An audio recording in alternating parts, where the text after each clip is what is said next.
Diabetic foot similar to cancer. Diabetic foot, is it like a cancer? දියවැඩියා තුවාල හැදෙන chance එක 120ක් විතර වෙනවා. ඒ කියන්නේ 100 දෙනෙක්ට sugar තිබ්බනම් දියවැඩියාව තිබ්බනම් 120කට මේ ලෙඩේ හැදෙන්න පුළුවන්. ඊට පස්සේ වැඩි තියෙන්නේ මේ වගේ ප්‍රශ්නයක් ආවොත් 15 ගුණයක් 30 ගුණයක් විතර වැඩි තමාගේ කකුල අයින් වෙන්න. හැබැයි මේ හැම අයින් වෙන කකුලක්ම 85ක් 90ක්ම පටන් ගන්න පොඩි පාදයේ තුවාලයකින්. ඒකට හේතු ගොඩක් තියෙනවා. රුධිරය හරියට යන්නේ නැහැ. ස්නායුව හරියට වැඩ කරන්නේ නැහැ. සුගර් හින්දා. මේ දැන් රුධිර වාහිනී બ્લોක් වෙන එක කොලෙස්ටරෝල් පටකින් මේ හින්දා ගොඩක් වැඩි සුගර් තියන අයගේ. ඒ විතරක් නෙවෙයි කැල්සියම් බැඳෙනවා. සුගර් තියෙන කට්ටියගේ. ඊට පස්සේ ස්නායු වල තමාගේ sensory nerves, motor nerves, ඊට පස්සේ දාඩිය දැමීමේ යන ස්නායු ඒ ඔක්කොමට බලපාන්න පුළුවන්. These will regulate the sweating and perfusion and it results in dry and scaly skin. ඉතින් මේ වගේ ප්‍රශ්න හින්දා තුවාල හැදෙන්න පුළුවන් අපිට. අනිත් එක ස්නායු බලපෑවම තමාගේ කකුල් වල පාදවල shape එක වෙනස් වෙන්න පටන් ගන්නවා. එතකොට අපේ බර සම්ප්‍රේෂණය වෙනස් වෙන්න පටන් ගන්නවා. එතකොට බර වැදෙන විදිය වෙනස් වෙන්න තුවාල හැදෙන chance එක වැඩි. ගොඩක් කට්ටියට තුවාල හැදෙන්නේ රිදෙන්නේ නැති හින්දා. ඉතින් තුවාල වෙනකම්ම හිට ගන්නවා. මොන හරි ඇනුණත් තේරෙන්නේ නැහැ. ලංකාවේ අඩුම ගානේ මිලියන් 2ක් ඉන්නවා දියවැඩියා ලෙඩ්ඩු. ඒක අවුරුද්දකට 40000ක් අලුත් තුවාල හැදෙනවා. දැන් මේ මොහොතේ පවා ලක්ෂයක් විතර ඉන්නවා දියවැඩියා තුවාල තියෙන ලංකාවේ. මේ හැම තුවාලයක්ම ගිහින් කකුල නැති වෙන තත්ත්වෙටම යන්න පුළුවන්. එතකොට ඇයි අපි හිතන්නේ දියවැඩියා තුවාල තියෙන පිළිකාවක් වගේද? දෙකේම පොඩි සමානකම් තියෙනවා. දෙකම දිගු කාලිනව තමයි ඔක වෙන්නේ. එන්නෙන්නම වැඩි වෙනවා. ඉවර වෙන්න පුළුවන් ජීවිතෙත් නැති වෙන්න පුළුවන්. දැන් අපි මේ කැන්සර් එක පිළිකාවක උග්‍රතාවය බලන්නේ අවුරුදු 5කදී 100 දෙනෙක්ට මේ පිළිකාව හැදුනොත් කී දෙනෙක් මැරෙනවද කියලා ඒ පිළිකාව සම්බන්ධයෙන් අවුරුදු 5ක් ඉවර වුණාම දැන් අපි බලමු දියවැඩියා තුවාල හින්දා කකුල් නැති වුණොත් 100 දෙනෙක්ට කී දෙනෙක්ට ජීවිත නැති වෙනවද කියලා අවුරුදු 5ක් ඉවර වෙනකොට දැන් ඔක්කොම කැන්සර්ස් එකට දැම්මම තියෙන ඔක්කොම අවුරුදු 5කට පස්සේ 100 දෙනෙක්ගෙන් 70 දෙනෙක් ජීවතුන් අතර ඉන්නවා වගේ. ඒ කියන්නේ පිළිකා හින්දා ඔක්කොම කැන්සර්ස් ඔක්කොම ගොනු කරත් 30%යි අවුරුදු 5ක් ඇතුළත මැරෙන්නේ. හැබැයි සමහර පිළිකා අවුරුදු 5කදී වැඩියෙන් ජීවත් වෙනවා. ඒ කියන්නේ දැන් පියයුරු පිළිකාවල 90ක් අවුරුදු 5ක් වෙනවා. හැබැයි සමහර පිළිකා තියෙනවා අග්න්‍යාශය වගේ ඒවා අවුරුදු 5ක් ඉවර වෙනකොට 15%යි ජීවතුන් අතර ඉන්නේ. දැන් මේක අපි රෙෆරන්ස් පොයින්ට් එකක් කරගෙන අපි බලමු දියවැඩියාව හින්දා පාදයක් නැති වුණොත් 100 දෙනෙක්ට කී දෙනෙක්ට කකුල් නැති වෙනවද කියලා. දැන් අපේ හොස්පිටල් එකේ අපි අපේ වෝඩ් එකේ අපි බැලුවා කී දෙනෙක්ද අවුරුදු කකුල් නැති වෙච්ච කට්ටිය අවුරුදු 4 ඉවර වෙනකොට 100 දෙනෙක්ගේ අපි බැලුවා 35යි අවුරුදු 4කදී ජීවතුන් අතර හිටියේ අපේ වාට්ටුවේ අයින් කරපු කකුල් වලින්. ඒ කියන්නේ අවුරුදු 5 වෙද්දී 30ක් 28ක් ඒ වගේ ගාණක් අපිට ප්‍රොඩෙක්ට් වෙනවා. ඒ කියන්නේ 3න් 2ක්ම ජීවිත නැති වෙනවා කකුල් අයින් වුණාට පස්සේ. අපි ඒක කකුල බේරගත්තොත් අපිට පේනවා ඊට වඩා ප්‍රමාණයක් ජීවතුන් අතර ඉන්නවා කියලා. ඒ කියන්නේ කකුල තබා ගැනීම වැදගත් අපිට ජීවත් වෙන්න. එතකොට දියවැඩියාව තුවාලයක් හින්දා කකුලක් නැති වුණොත් 30ක් ඒ 100 දිනකින් 30ක් අවුරුදු 3ක් ඇතුළත අනිත් කකුලක් නැති වෙනවා.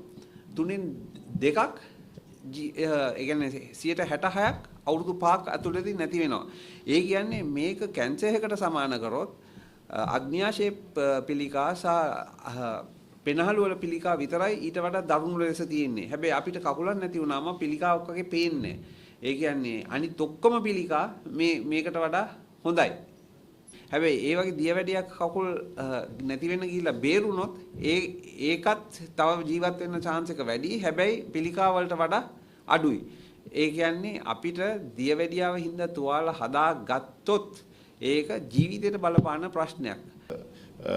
මහාචාර්ය රිස්නි කසීම් ඔබට හොඳට පැහැදිලි කරලා දුන්නා මේ රෝගය ඇති වෙන්නේ කොහොමද කියලා. මේක පඩිපෙළක් වගේ. අපි කියනවා මේ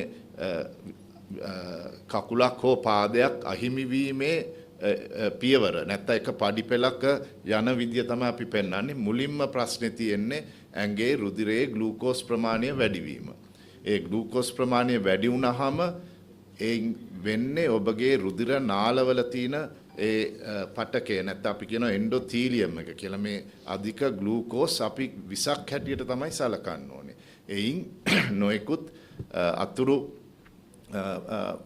ආබාධ ඇති වෙනවා. ප්‍රධාන වශයෙන් තමන්ගේ රුධිර නාලවලට කුඩා ප්‍රමාණයේ රුධිර නාලවලට ඒ වෙනස ඇති වුණාට පස්සේ තමන්ගේ ස්නායු වලට යන රුධිර නාලවලට ඒක බලපෑමෙන් ස්නායු වලට ඇති වෙනවා ලේ ගමන අඩුවීමක්. මුලින්ම තද වේදනාවක් දැනෙනවා, හිරිගතිය දැනෙන්න ගන්නවා. ඊට පස්සේ ඒ කිසිම දැනුමක් නැතුව යනවා. එතකොට ඊළඟට තමන්ගේ කපාදවල විශේෂයෙන්ම රුධිර වාහිනී වලට මධ්‍යම ප්‍රමාණයේ ඒ වෙනස ඇති වෙලා ඒවා තුනී වෙනවා. කුඩා වෙනවා කියලා හිතන්නකො. ඊට පස්සේ කොලෙස්ටරෝල් වැඩි නම් සිගරට් එහෙම පානය මේ භාවිතා කරනවා නම් ඒ වෙන ප්‍රවණතාවය තවත් වැඩි වෙනවා. පාදයට ලේ යන ප්‍රමාණය අඩු වෙනවා. එතකොට දැන් දැනෙන්නේ ලේ අඩුවෙන් යනවා. ඊළඟට සීනි ග්ලූකෝස් වැඩිවීම නිසා තමන්ගේ ප්‍රතිශක්තිය ඒ කියන්නේ විස බීජයක් ගියොත් ඒක වළක්වා ගන්න පුළුවන් ඒ ප්‍රතිශක්තියත් අඩු වෙනවා. so මේ තුන වුණාම මොකද්ද වෙන්නේ? අපි කියනවා මේ දැනෙන්නේ නැති කකුලක්. දැන් හිරි වැටිලා මොන හරි සුළු දෙයක් ඇනුනොත් දැනෙන්නේ, හැම වේලිලා ලේ යනවා මදි. ඒ වගේ තැනකට නරක විස බීජයක් ගියොත් මොකද වෙන්නේ? එතන කුඩා තුවාලයක්. ඔයගොල්ලෝ දැක්කා කලින් පින්තූර මගින් කොහොමද පටන් ගන්නෙ. හැම ඝනවීමක් අපි කියනවා ගල් තැලඹුවක් වැනි දෙයකින් පටන් අරන් ඒක යට හැම තුවාලේ ඇවිල්ලා සමහරුන්ට ඒ තුවාලේ එනවා මුල් කාලේ දැනෙන්නෙත් නැහැ.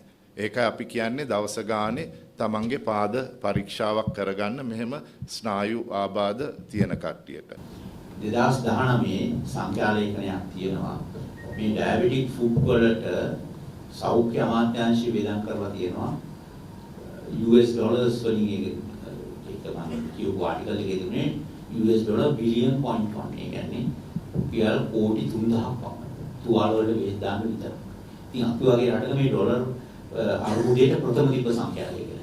ඒකට දැන් තියෙන සංඛ්‍යාලේඛනත් එක්ක බලනකොට දැන් මේ මහාචාර්ය විසින් කසින් මහත්මයා ඇතුළු පිරිස මේ අපි වගේම මේ දියවැඩියා රෝගීන්ගේ පාදවල හට ගන්නා තුවාල වලට විශේෂ උනන්දුවකින් කටයුතු කරනවා අපි ඔක්කොම. නමුත් මේ ප්‍රශ්නේ වෙලා තියෙන්නේ මේක ඊටාම වියදම් අධික කාර්යයක්. මේ කාර්යය අපේ සෞඛ්‍ය ක්ෂේත්‍රයට ඊටාම බරක්. සෞඛ්‍ය සේවයට ගණන් ගත්තොත් දියවැඩියා කකුල විතරක් නෙමෙයි අපිට තියෙන ප්‍රශ්න. අපිට ළමයින්ගේ රෝග තියෙනවා, වැඩිහිටියන්ගේ රෝග තියෙනවා, වළක්වා ගතිරකී තියෙනවා, ආසාදන තියෙනවා, ඩෙන්ගු තියෙනවා, නොයෙකුත් වර්ගයේ අති විශාල රෝගී සංඛ්‍යාවක්, රෝගීන් සංඛ්‍යාවක් තියෙනවා. ඒවට ප්‍රතිකාර කරන ගමන්ම තමයි මේ තරම් දැඩි වේදමක් මේ පාද සඳහා ගත කරන්න වේදම් කරන්නට රටේට වෙලා තියෙන්නේ. මේ රුපියල් කෝටි 3000ක් දියවැඩියා කුලකට විතරක් වේදම් කරන්න මේ වගේ රටකට තමුන්නාසලා කල්පනා කරලා බලන්න. හිතන්න පුළුවන් ඇයි මේ මොකුත් නොකරන්නේ කියලා. මොකුත් නොකරනවා නෙමෙයි. අපේ රටවල් වලට දරා ගන්න බෑ මේ වේදම.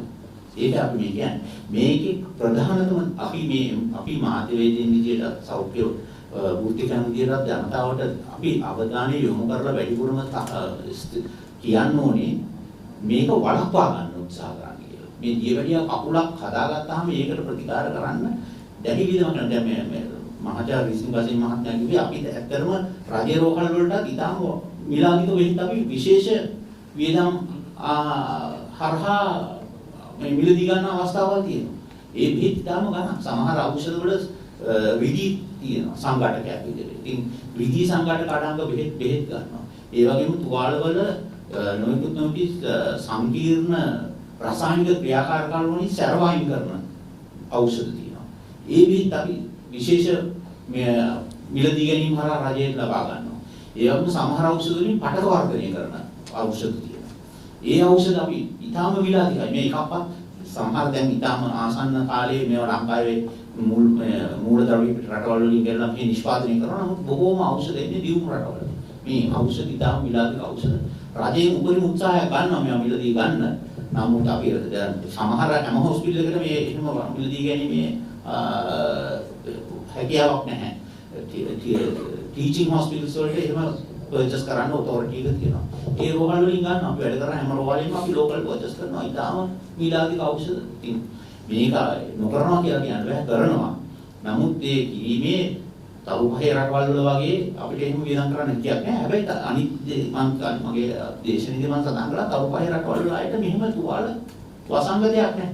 දැන් අපේ රටේ අපේ වාටුවක් ගිහලා බැලුවොත් අමුණාසලා මගේ වාටුවේ තුනෙන් එකම සෙක්ෂන් එකක් තනිකර මේ ඩයබටික් ෆුඩ්ස්. අපිට එතකොට ඩයබටික් ෆුඩ් විතර මේ රටේ තියෙන රෝග පිළිකා රෝගීන් ඉන්නවා, මේ මරණාසන්න වෙන ආසාදන හදාගෙන යනවා, ඇක්සිඩන්ට් වෙලා ඉන්න තව අසංගතයක් තියෙනවා. ඉතින් ඒ ඔක්කොම අපි ප්‍රතිකාර කරපුවම තමයි ජීවවිද්‍යාව පාද වලට ප්‍රතිකාර කරන්නේ. මේක අපි කරන්න අපි හැමෝම මේකේ එම්ෆසයිස් කරන්න ඕන එක තමයි මේව වළක්ව ගන්න ඕනේ කියන්නේ. මොකද මේකක් ඇතුළෙන් පස්සේ ඒ කරන්න යන වියදම කාලය ශ්‍රමය ඊටාම අධිකයි. ඒක අපි වගේ රටක සෞඛ්‍යයට දරා ගන්න හරි අමාරුයි. ඒකයි උතන හේතුව. නැතුව නොකරනවා නෙමෙයි. දැන් ඩයබටික් පාද සඳහා පවත්වන විශේෂඥ සායන තියෙනවා. දැනට මම මීට අවුරුදු කිහිපයකට ප්‍රථම මුල් ඒරියාව නැගෙනහිර කොළඹ මූලික රෝහලේ වැඩ කරා. එතන දීවැඩියා සායනයක් අපි කළා.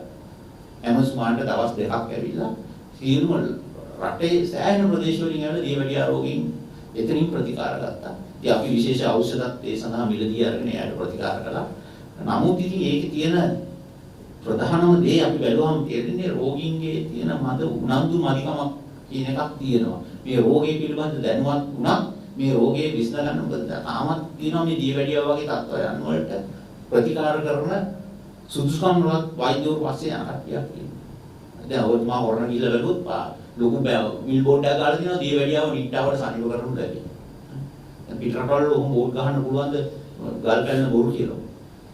හරි. ඒ වගේම සමහර ඖෂධ අපේ පිටියරම් කුඩු කරලා ගුලි හදලා ඔය විකුණන ආයුර්වේද බෙහෙත් කියලා. හරි. අරක ගන්න මේක ගන්න කියලා හැමතැනම බැලුවොත් මේ සමාජ මාධ්‍යවල හැමෝම දීවැඩියාවට උපදෙස් දෙන වෛද්‍යවරු නෝන පිරිස ඉන්නවා. මේක ගහන්න මේක ගාවුවම කෙලින්ම දීවැඩියාව නතර කරනවා. පිටරටවල ඕක කරුවා ගේ මල්ල නෙවෙයිලා.